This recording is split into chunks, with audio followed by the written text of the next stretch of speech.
नमो बुद्धाय साथियों, आपका प्रबुद्ध भारत यूट्यूब चैनल में हार्दिक स्वागत है। आज हम आपको यूट्यूब की दुनिया में पहली बार डॉक्टर बाबा साहब आम्बेडकर जी के जिंदगी के वह पल जिसमें बाबा साहब अपने अंतिम दिनों में अकेले रोते हुए पाए गए, ऐसा क्या हुआ था। इस वीडियो में हम आपको वह अंतिम दिनों का गुप्त राज बताने जा रहे हैं। इस राज को सुनने के लिए आप इस वीडियो के अंत तक बने रहे। क्यों ऐसा बाबा साहब आम्बेडकर जी ने कहा था कि मुझे मेरे समाज के पढ़े लिखे लोगों ने धोखा दिया।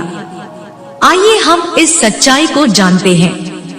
डॉक्टर बाबा साहेब अम्बेडकर जी को जब काका कालेलकर कमीशन 1953 में मिलने के लिए गया, तब कमीशन का सवाल था कि आपने सारी जिंदगी पिछड़े वर्ग के उत्थान के लिए लगा दी, आपकी राय में उनके लिए क्या किया जाना चाहिए।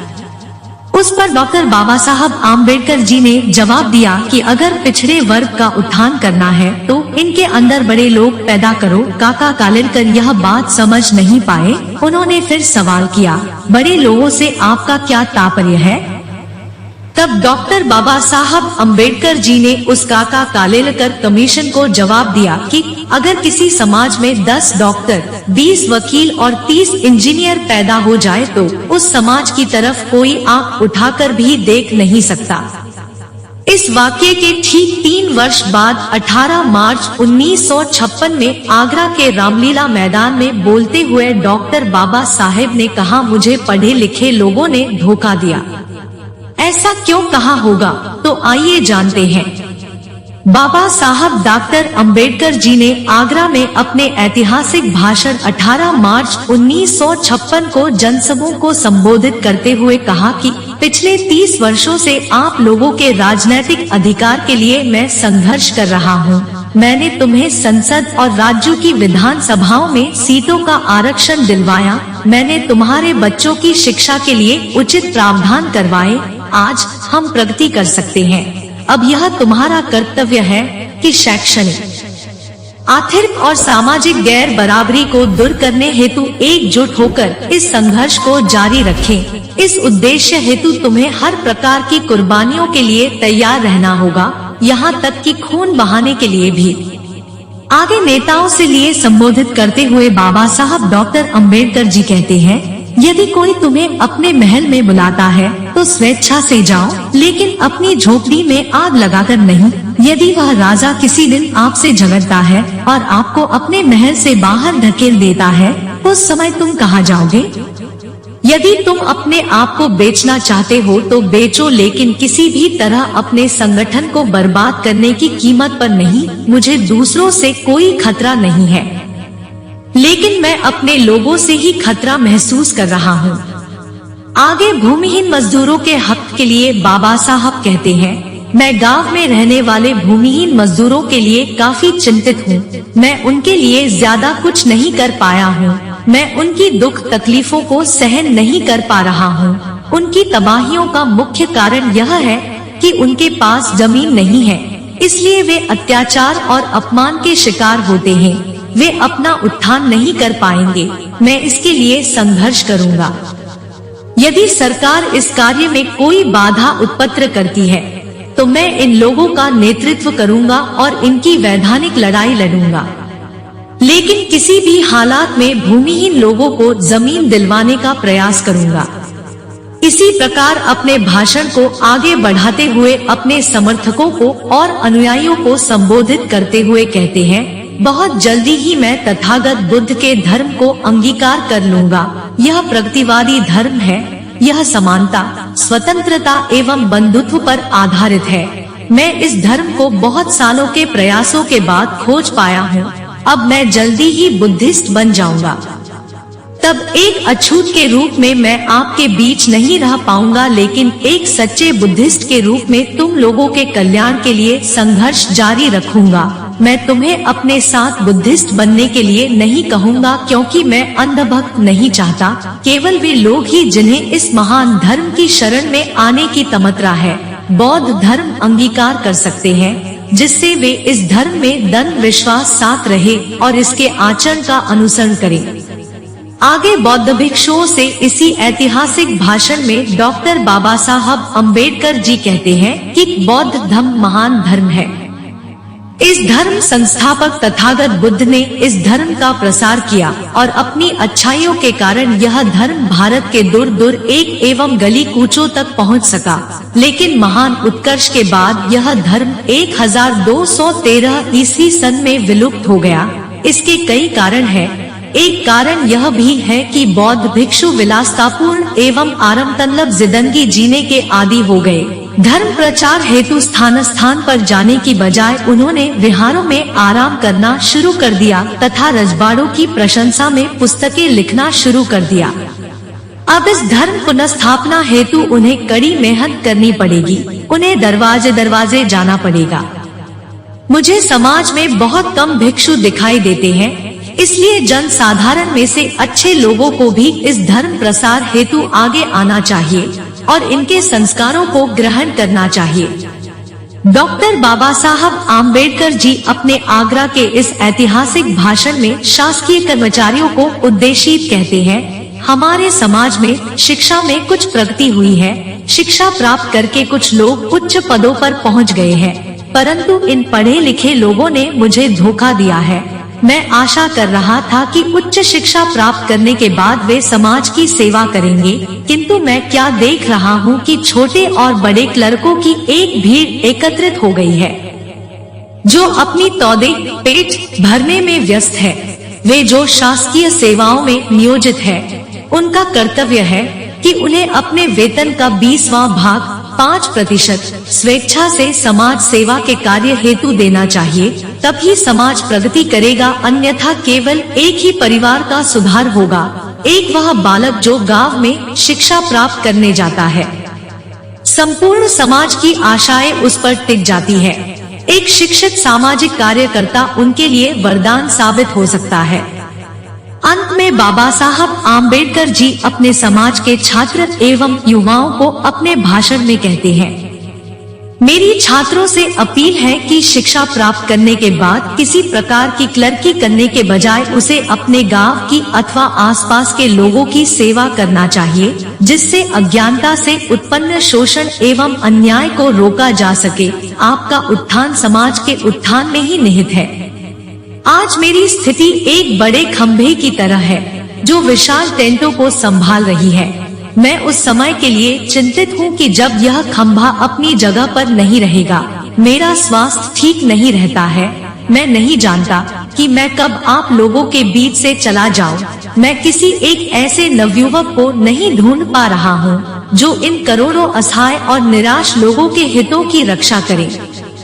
यदि कोई नौजवान इस जिम्मेदारी को लेने के लिए आगे आता है तो मैं चैन से मर सकूंगा। लेकिन मैं समझता था कि ये लोग पढ़ लिख कर अपने समाज का नेतृत्व करेंगे, मगर मैं देख रहा हूँ कि मेरे आसपास बाबुओं की भीड़ खड़ी हो रही है जो अपना ही पेट पालने में लगी है। यही नहीं, बाबा साहब अपने अंतिम दिनों में अकेले रोते हुए पाए गए। जब वे सोने कोशिश करते थे तो उन्हें नींद नहीं आती थी, अत्यधिक परेशान रहते थे।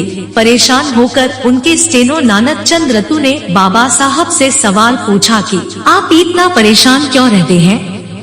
उनका जवाब था, नानक चंद, ये जो तुम दिल्ली देख रहे हो, इस अकेली दिल्ली में 10,000 कर्मचारी अधिकारी यह केवल अनुसूचित जाति के हैं जो कुछ साल पहले शून्य थे।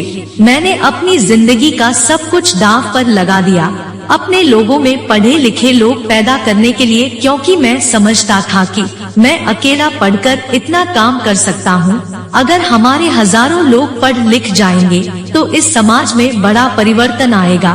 मगर नानक चंद, मैं जब पूरे देश की तरफ निगाह डालता हूँ तो मुझे कोई ऐसा नौजवान नजर नहीं आता है जो मेरे कारवां को आगे ले जा सके। नानक चंद, मेरा शरीर मेरा साथ नहीं दे रहा है। जब मैं मेरे मिशन के बारे में सोचता हूँ तो मेरा सीना दर्द से फटने लगता है। जिस महापुरुष ने अपनी पूरी जिंदगी, अपना परिवार, बच्चे आंदोलन की भेंट चढ़ा दिए, जिसने पूरी जिंदगी यह विश्वास किया कि पढ़ा लिखा वर्ग ही अपने शोषित वंचित भाइयों को आजाद करवा सकता है, जिसने अपने लोगों को आजाद करवाने का मकसद अपना मकसद बनाया था। ये तथाकथित पढ़े लिखे लोग आजकल क्या कर रहे हैं? एक, ये लोग अपनी टीवी और बीवी बच्चों में व्यस्त है। इसके कई उदाहरण में प्रत्यक्ष देखता हूँ। कई बार मैं प्रचार करने के लिए उनके घर जाता हूँ तो मुझे वे कहते हैं, यार सॉरी, अभी समय नहीं है, जिम्मेवारी बहुत है। कुछ समय तो बीवी बच्चों को भी देना पड़ता है। 2, अच्छी टेबल या पद लेने के लिए अपने अधिकारियों की चापलूसी करने में यह लोग व्यस्त हैं।